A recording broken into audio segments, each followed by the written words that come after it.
Bueno, me siento honrada por hacer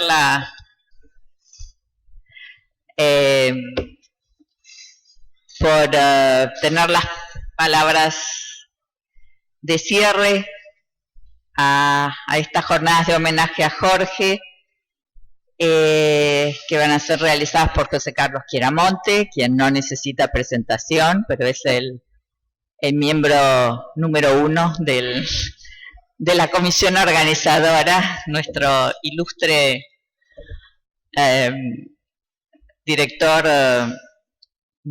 primer director, quien refundó el Instituto Ravignani.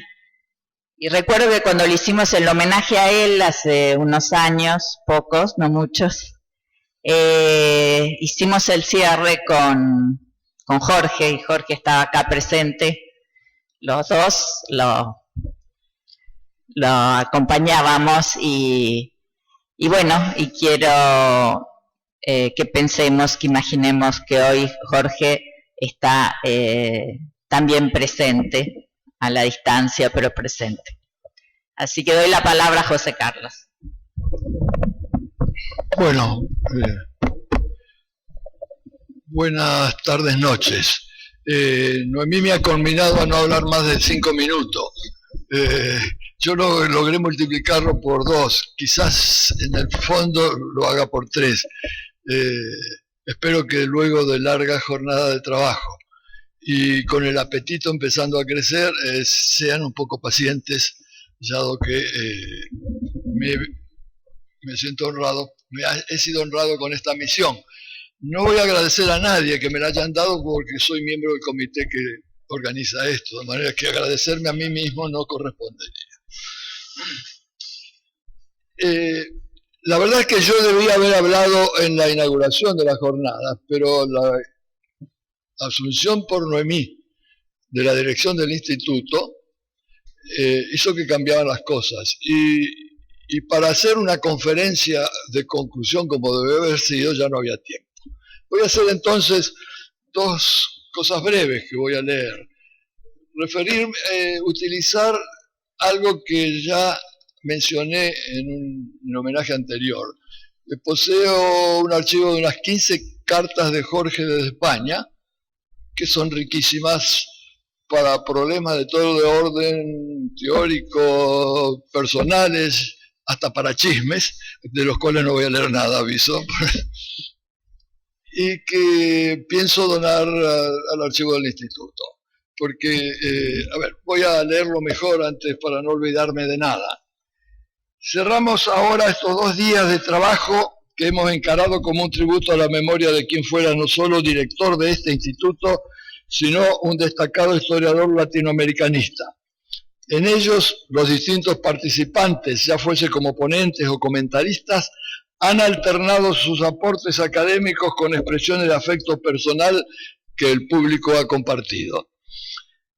Permítanme intercalar ahora algunos recuerdos personales basados en la correspondencia que mantuvimos con Jorge durante su estadía en España entre 1991 y 1994. Son unas 15 cartas que, así como constituyen documentos interesantes para la historia del instituto, pueden formar parte también de otra historia, la de las vivencias del exilio, fuese político o económico, forzado o voluntario. En las cartas de Jorge se pueden encontrar referencias a diversos motivos circunstanciales, publicaciones suyas o de otros historiadores, información sobre su familia, referencias a la situación económica y política española y argentina, entre otros. Pero hay un tema infaltable en cada una de esas cartas, en toda esa correspondencia: la duda sobre si volver a Argentina o quedarse en España, sobre la cual da vuelta continuamente y me pide consejos para tomar una decisión. Duda motivada sobre todo por su dolor por la falta de los afectos que compartía con sus amigos y con la gente del instituto. Durante su estadía en España, parte en Madrid, parte en Gerona, pese a los estímulos provenientes de la tranquilidad de ejercer la docencia sin sobresaltos, Sus cartas están recorridas por esa permanente preocupación de informarse sobre la vida del instituto, de la universidad y del país, así como eran constantes sus expresiones de añoranza del estímulo que significaría, si regresaba, reencontrarse con amigos y colegas que compartían muchas de sus preocupaciones. Cito: las ventajas de la tranquilidad, escribían, no estoy seguro que compensen esa falta de estímulo. Por tal motivo, le parecía entonces, abril de 1991, muy probable el pronto regreso a la Argentina, algo que demoraría aún algunos años. En una carta escrita desde el Consejo Superior, con membrete del Consejo Superior de Estudios Científicos de Madrid, del 19 de abril del 91, decía, entre muchas otras cosas: puedo decir en general que hay ciertas cosas que no me terminan de convencer de este país, perdón por los españoles, Lo bueno, la tranquilidad, los paisajes, las ciudades hermosas, el tener un sueldo que no es muy bueno, pero que nos permite llegar a fin de mes, y sobre todo, calcular qué cosas podemos hacer y cuáles no. La posibilidad de leer el diario todas las mañanas sin encontrarse al borde del colapso, etc. Lo malo, es difícil que cada tanto no te hagan sentir que este no es tu país, quizás porque uno no lo es, porque no se lo es. Decía él, las enormes dificultades para un extranjero de integrarse, sobre todo legalmente, pero también socialmente, y más importante aún, siento ya a esta altura la falta del estímulo, y aquí viene lo reiterativo de todas estas cartas, que significaba para mí encontrarme constantemente con amigos, colegas, que compartían conmigo muchas preocupaciones. Las ventajas de la tranquilidad no estoy seguro que compensen esa falta de estímulo. Claro, agregaba, me pregunto también si cuando vuelva, la degradación de la situación argentina me va a permitir reencontrar ese estímulo. Por eso, de alguna manera, tu carta fue una especie de aliciente, aunque insisto que eso, es decir, el instituto, es una isla en un mar turbulento. El 17 de febrero de 1992 le escribí a Jorge con motivo de una de esas frecuentes consultas sobre su probable regreso a Argentina. Luego de agradecerle sus elogios al instituto, del cual yo le había dado información, y además informaciones que él recibía de otras fuentes, le decía, con referencia a la participación que había tenido en él, en el instituto, antes de su traslado a España, que en buena medida los méritos de lo hecho también te corresponden. Y agregaba, sintetizo telegráficamente, desde el punto de vista de tu carrera académica, creo que esto lo leí el año pasado, me parece que lo mejor sería continuar aquí en Argentina con las vías abiertas para salir periódicamente a tomar un poco de aire. Quedándote allá, corres el riesgo de ingresar a un estatus bastante devaluado, el de profesor extranjero de algo que tiene poco reclamo como la historia americana. Aquí tendrías seguramente un futuro con prestigio creciente y otro tipo de estímulos. No puedo o no quiero, agregaba, decirle a nadie qué debe hacer. Solo puedo decirle que me gustaría tenerte aquí de nuevo por múltiples razones institucionales, profesionales y también personales, por supuesto. La respuesta de Jorge fue rápida y expresiva de su inquietud. De hecho, los argumentos que vos me das, decía en tu carta, sobre mi futuro profesional en uno u otro lado, los estímulos a mi trabajo, etcétera, yo ya los pensaba. Y es uno de los principales elementos que me hace dudar sobre el futuro. De cualquier manera, creo que en Gerona, que en Gerona realmente me quieren, ¿es cierto? Y me darían un lugar decente. Tengo aún más argumentos en contra de quedarme aquí. Mis padres se quedarían solos en Argentina, y eso me duele no solo por ellos o por mí, sino por mis hijos. extraño a los amigos y el estimulante ambiente de discusión académica, intelectual, política, etcétera, etcétera, que aquí son casi inexistentes, bueno, medio. No sé si en esta carta o en otra decía que le preocupaba que los hijos se estaban catalanizando.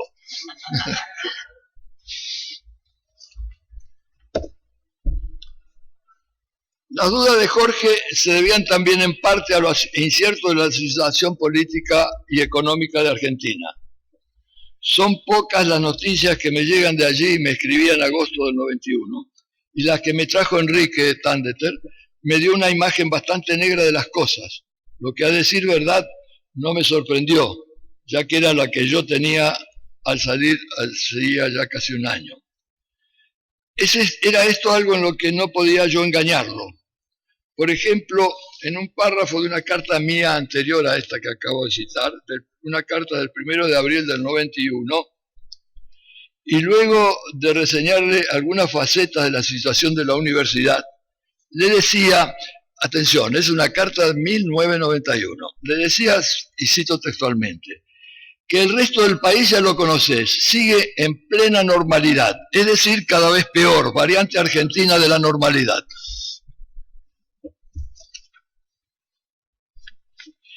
De las 15 cartas suyas que conservo, en las que se encuentra, como dije, mucho rastro de los problemas que tuvimos que afrontar en el instituto, en pocas faltan expresiones suyas de similar carácter a las reseñadas, junto a pedidos de consejo respecto a sus intenciones de retorno. Mis respuestas, como ya lo expresé, tendían a animarlo al regreso, pero respetando su decisión. En enero de 1992, Jorge respondía a una tarjeta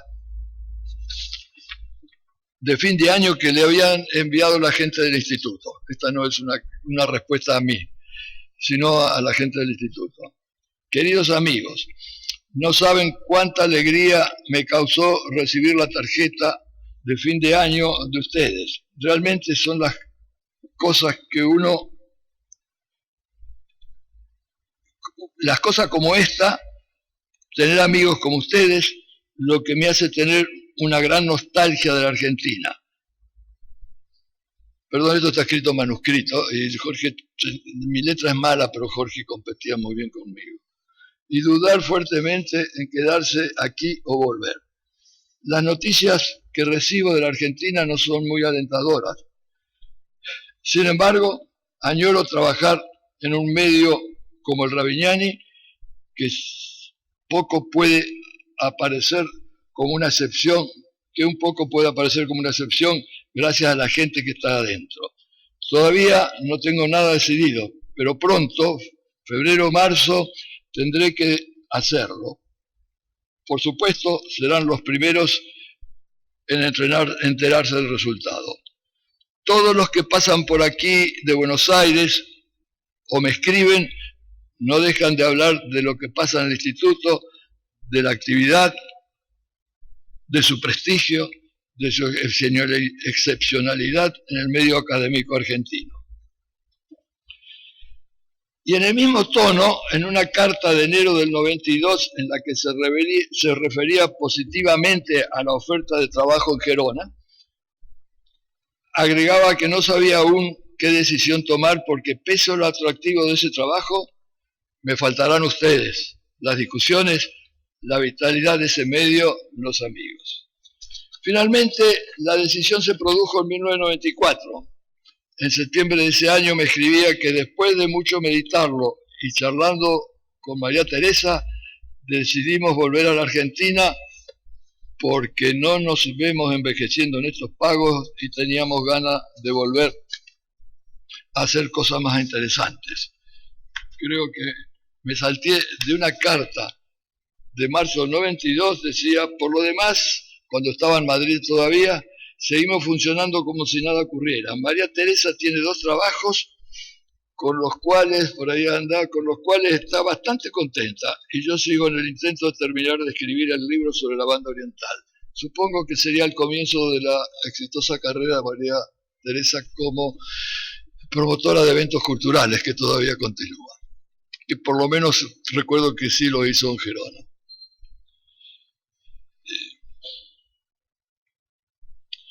Como ya dije, en febrero de 1992 le había escrito que aquí tendrías seguramente un futuro con prestigio creciente y otro tipo de estímulos. Estas palabras, como otras de la frecuente correspondencia que manteníamos, resultarían proféticas.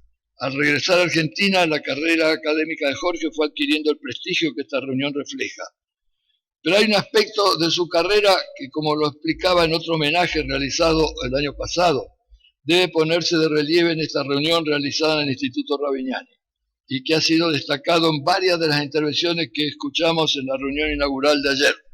Se trata de sus contribuciones institucionales, las que fueron parte muy importante de esa carrera. Desde 1986, Jorge fue quien más colaboró para el progreso del instituto y para superar las numerosas dificultades que tuvimos para afianzarlo, dificultades tales como las provenientes de las instalaciones que ustedes conocen, entonces en mucho peor estado, y de la crónica escasez de personal y de recursos para el trabajo cotidiano. Una de sus más valiosas contribuciones fue la de hacerse cargo de la Secretaría de la revista del Instituto, esto también es algo que recordé el año pasado, y afrontar la difícil tarea de lograr la aparición de su primer número, así como a su regreso de su posterior y larga estadía en España, convertirse en el más eficaz editor de los números 10 y siguientes. Debo confesar, decía en aquella reunión, que de varios de esos números sería él el verdadero director. De aquí en adelante, aún durante su estadía en España, fue hombre de consulta frecuente. Luego, al establecerse definitivamente en Buenos Aires, se convirtió en un inestimable colaborador para enfrentar el complejo problema de mantener el equilibrio político académico en un medio como el de Filosofía y Letras, no precisamente moderado en ese terreno. Mientras tanto, por otra parte, ponía en marcha la red de estudios rurales, integrada también con historiadores de otras universidades, que contribuyen mucho al prestigio de Ravignani. Y voy al último punto para alentarlos a que no falta mucho para terminar. Al incorporarse nuevamente al instituto, gracias a su trabajo, los estudios de historia económica sufrieron una notable ampliación en cantidad y calidad. El área de historia económica que ya existía adquirió con la inserción de Jorge nuevas dimensiones. Esto es muy fácil decirlo, pero en ese momento, el reflejo de los tiempos, la historia económica seguía sufriendo la visión despectiva de la peste de los estudios culturales, perdón si ofendo a alguien, para los cuales, inclusive para miembros del instituto, la historia económica era ese residuo positivista de cosas del pasado. La vida del instituto estuvo llena de discusiones de este tipo, nuestras con ellos, mía con Jorge también, sobre todo al final de mi gestión, pero mientras tanto se seguía avanzando. Me parece importante recordar, para mejor comprender las raíces de los estudios de historia económica que Jorge impulsó, que el desarrollo de la historia económica en el instituto y en otros centros de investigaciones del país prolongaba una innovación historiográfica iniciada en los años 60. Creo que Kessler se refirió algo a esto que voy a hablar. Iniciada en los años 60, cuando la cátedra de Historia Social de José Luis Romero de esta facultad y la de Seferino Garzón Maceda en la Universidad de Córdoba se convirtieron en el centro de recepción y difusión de la historiografía francesa de los anales, así como más tarde de la New Economic History anglosajona. Se trata de un asunto que merece un apartado especial, dado que constituye un trasfondo de la forma de hacer historia económica de Jorge y de muchos de los aquí presentes. Como efecto de esta evolución historiográfica a la que acabo de aludir, a comienzos del mes de junio de 1963, permítanme que me remonte muy atrás, la Facultad de Ciencias Económicas de la Universidad de Córdoba organizó una reunión de historia social y económica programada para el mes siguiente. Fue en esa reunión, realizada en la ciudad de Córdoba, donde nacería la Asociación Argentina de Historia Social y Económica, de cuya prolongación, luego del fin de la dictadura del general Onganía, de la aún existente Asociación de Historia Económica Argentina, Jorge sería luego secretario y luego presidente. No digo nada ignorado por ustedes, si parto de que el común denominador de la mayoría de quienes participaban de aquellas iniciativas era el de ubicarse en la senda abierta por los historiadores franceses reunidos en lo que se acostumbra a llamar Escuela de los Anales, pese a la duda de la pertinencia de ese nombre, de esa designación de escuela por parte de historiadores como Ruggiero Romano y el propio Tulio Alperín. A ellos solía a veces unirse los nombres de historiadores económicos anglosajones, no siempre congeniantes con sus colegas franceses, pero de alguna manera exponentes de una forma más apropiada de manejar la historia económica. La influencia de la historiografía de los anales, y especialmente de su entonces principal figura, Fernand Braudel, fue intensificada por efecto de los viajes de Ruggiero Romano a la Argentina y a otros países latinoamericanos, cuando Romano, que sería luego el futuro director de la tesis doctoral de Jorge, era una especie de embajador itinerante de lo que Alperín llamaba la geohistoria brodeliana. Esa influencia fue tan intensa que Braudel pudo declarar orgullosamente, perdón por mi francés, nous sommes les maîtres a Buenos Aires, somos los amos en Buenos Aires. Pero no se limitaba a eso, Braudel, calificado por uno de sus discípulos de quien tomo el dato, era un imperialista de la Escuela de los Anales y contabilizaba no solo a Buenos Aires, sino también a la Universidad de Estrasburgo, universidades de Polonia y de otros lugares del mundo, de Italia, de Rusia y de otros lugares, como dominados por la historiografía de los Anales. Estas referencias no obedecen solo al propósito de comentar antecedentes del vínculo de Jorge con la asociación, sino sobre todo señalar un problema historiográfico que la obra de Jorge también implica. El paso por la École le dio a Jorge la posibilidad de informarse sobre el desarrollo de la historiografía de los anales y de sus vicisitudes, influencia que desarrolló y enriqueció a lo largo de sus trabajos, que han ocupado la atención de los concurrentes a esta jornada, pero en los que convendría seguir ahondando como parte de la necesaria tarea de efectuar un balance de esa influencia y de lo que de ella permanece actualmente. Porque además de la influencia directa del autor del Mediterráneo, cuenta también la de uno de los historiadores que más han influido en todos nosotros, y también en Jorge, Tulio Alperín, quien conservó a lo largo de su carrera una profunda admiración por Braudel, y que fue un vehículo para la absorción por todos nosotros de esa influencia de los anales. Bajo su hechizo, declaraba Alperín, lo cito a él, lo declaraba en una entrevista, la geohistoria era, y no solo para mí, algo más que la mejor manera de hacer historia, era la imagen verdadera del mundo. De eso agregaba un eco ya bastante remoto en la primera parte de Revolución y Guerra.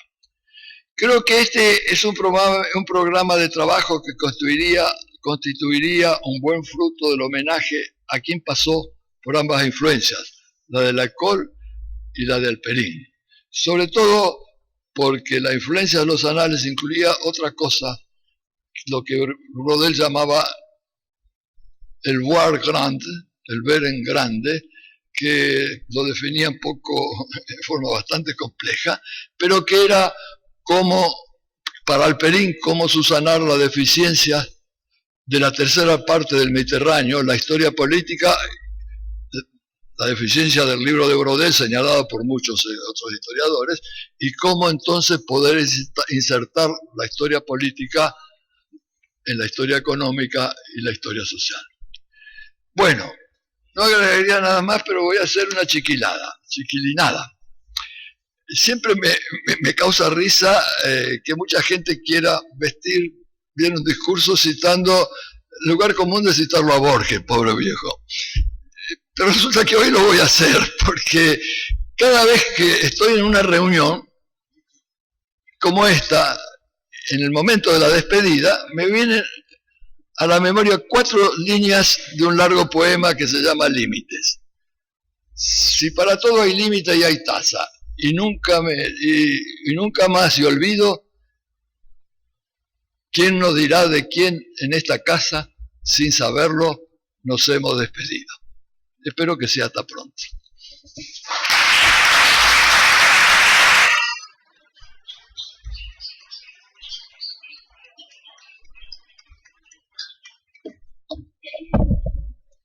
Bueno, antes de concluir quería darles una noticia.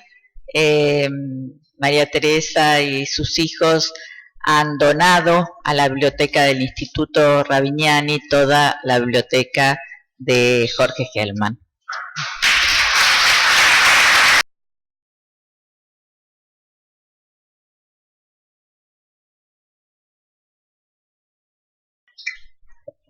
Muchas gracias a todos.